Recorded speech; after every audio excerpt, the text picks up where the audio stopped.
היי, שלום אבא. אתה נראה טוב. תראה, אני מצטער על זה שאני לא קשף אוויר כמו שקיווית. אבל ניסיתי מאוד לשמור על העולם.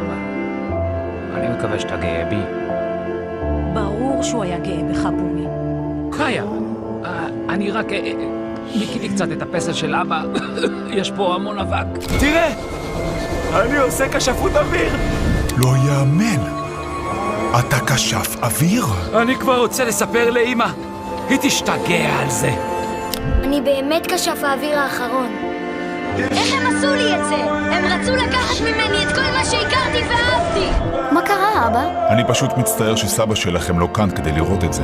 זה כמו חלום, אבא. אחרי 170 שנה, כשפי אוויר חדשים.